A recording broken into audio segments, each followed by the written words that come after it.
عليكم السلام ورحمة الله وبركاته. جزاكم الله خير. الحمد لله والصلاة والسلام على رسول الله محمد بن عبد الله.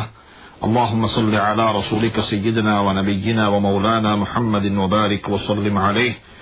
فقد قال الله تبارك وتعالى بعد أعوذ بالله من الشيطان الرجيم. بسم الله الرحمن الرحيم. فلما سمعت بمكرهن أرسلت إليهن واعتدت لهن متكعا وآتت كل واحدة منهن سكينا وقالت اخرج عليهن فلما رأينه أكبرنه وقطعن أيديهن وقلن حاش لله ما هذا بشرا إن هذا إلا ملك كريم. صدق الله العلي العظيم. கண்ணியமான நேயர்களே, அன்பான சகோதரர்களே, சகோதரிகளே, அல்லாஹ் சுப்ஹானஹு தஆலா சூரா யூசுஃபினுடைய 31வது திருவசனத்தில் அந்த பெண்ணுடைய இன்னும் ஒரு சூழ்ச்சியை பற்றி அல்லாஹ் சுப்ஹானஹு தஆலா இங்கே தெளிவுபடுத்துகிறான். ஹஜ்ரத் யூசுப் அலைஹிஸ்ஸலாத்து வஸ்ஸலாம் அவர்களை பாவத்தின் பக்கமாக நிர்பந்தித்தால் யூசுப் அலைஹிஸ்ஸலாத்து வஸ்ஸலாம் அவர்கள் தன்னுடைய பத்தினித்தனத்தை பாதுகாத்துக் கொண்டார்கள். தன்னுடைய கற்பையும் தன்னுடைய பத்தினித்தனத்தையும் பாதுகாத்துக் கொண்டார்கள்.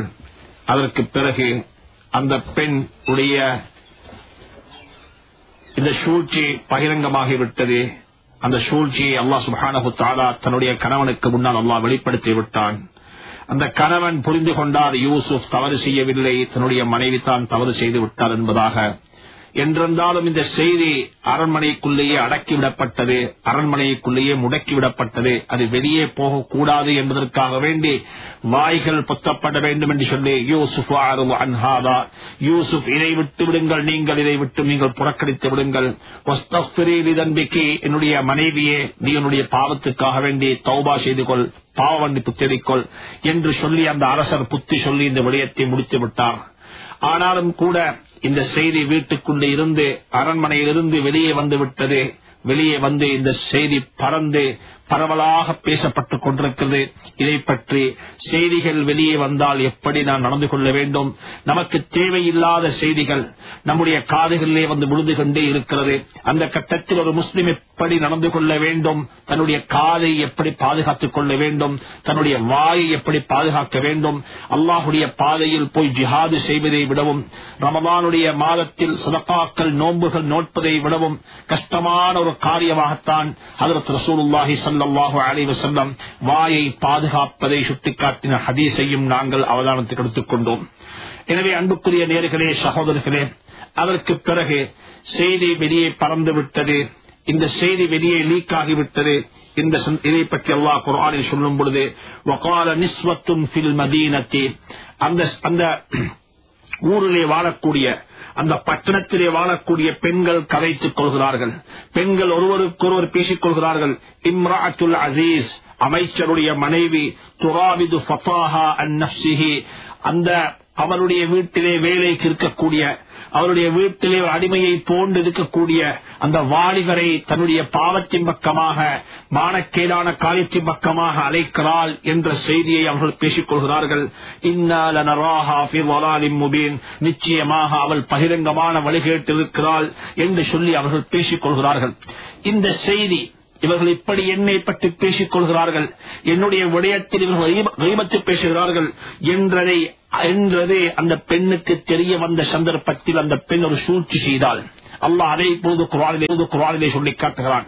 அன்பான தாய்மார்களே, அன்பான சகோதரிகளே, அல்லாஹ் சுப்ஹானஹு தஆலா உலகத்தில் ஆண் பெண் என்று மனிதனை 2 வர்க்கமாக படைத்திருக்கிறான். ஆண்களுக்கென்று சொல்லி சில தன்மைகளையும் சில சுபாவங்களையும் சில இயற்கையான பண்புகளையும் அல்லாஹ் ஆண்களுக்கு கொடுத்திருக்கிறான். இதே போன்று பெண்களிடத்திலும் சில இயற்கையான சில குணங்களையும் சில குணாதிசயங்களையும் சில பண்பாடுகளையும் அல்லாஹ் சுப்ஹானஹு தஆலா பெண்களிலே வைத்துத்தான் பெண்களை படைத்திருக்கிறான். இதை யாராலும் மறுக்க முடியாது, இதை யாராலும் நிராகரிக்க முடியாது. பெண்களுடைய சூழ்ச்சி எப்படிப்பட்டதாக இருக்கும் இதை குர்ஆன் சொல்லிக் கொண்டே இருக்கிறது. பெண்கள் என்று சொல்லக்கூடியவர்கள் முஃமின்களாக இருக்கலாம், காஃபிர்களாக இருக்கலாம். ஆனா இயற்கையாக அல்லாஹ் வைத்து படைத்திருக்கக்கூடிய அந்த இயற்கை குணம் அவர்களிலே இருக்கத்தான் செய்யும் என்பதை குர்ஆன் மிக தெளிவாகவும் நபியினுடைய வாழ்க்கை மிக தெளிவாகவும் எங்களுக்கு சுட்டிக்காட்டி இருக்கிறது. அல்லாஹ் சுப்ஹானஹு தஆலா இந்த இடத்திலே அல்லாஹ் புத்தி சொல்லுகிறான். அல்லாஹ் உதாரணம் சொல்லுகிறான். ஃபலம்மா சமிஅத் பிமக்ரிஹின்ன, அந்த பட்டணத்திலே வாழக்கூடிய, தன்னுடைய ஊரிலே வாழக்கூடிய அந்த பெண்கள் தன்னை பற்றி பேசிக் கொள்கிறார்கள், தனக்கெதிராக சூழ்ச்சி செய்கிறார்கள், தனக்கெதிராக திட்டங்கள் தீட்டுகிறார்கள், என்னை பகிரங்கமான வழிகேட்டில் இருக்கிறார்கள் என்று சொல்கிறார்கள் என்று சொல்லக்கூடிய செய்தியெல்லாம் அந்த பெண்ணுடைய காதிலே விழுந்த சந்தர்ப்பத்தில் அந்த பெண் ஒரு வேலை செய்தாள். அல்லாஹ் குர்ஆனில் சொல்லி காட்டுகிறார். இதை எப்படிப்பட்ட ஒரு வேலை செய்தால் என்று சொன்னால், அர்ஸலத் இலைஹின்ன, அந்த பெண்களை எல்லாம் யாரெல்லாம் தன்னை பற்றி பேசிக் கொள்கிறார்களோ, தன்னை பற்றி தனக்கு எதிராக சூழ்ச்சி செய்கிறார்களோ, அந்த பெண்களை எல்லாம் ஒரு விருந்துக்கு அழைத்தாள்.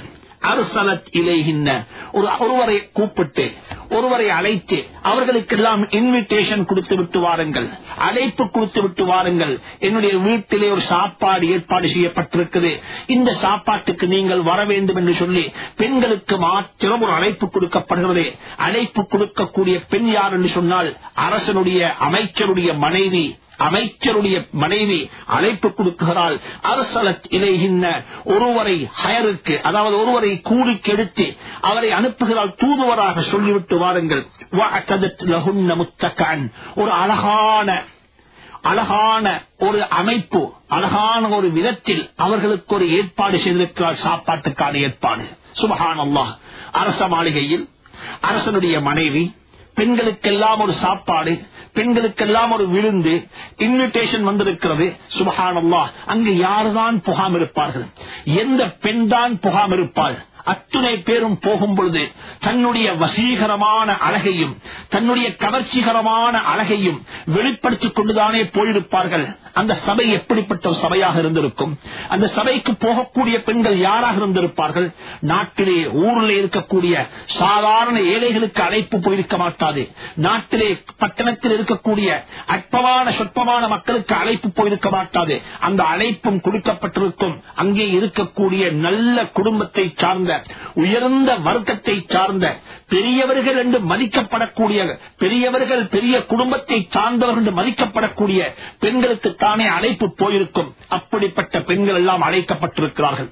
அப்படிப்பட்ட பெண்கள் எல்லாம் போகும்போது எப்படி போவார்கள்? சுப்ஹானல்லாஹ். அழைக்கப்பட்டவர் யார்? அழைத்திருப்பவர் யார்? எந்த இடத்துக்கு அழைக்கப்பட்டிருக்கிறது?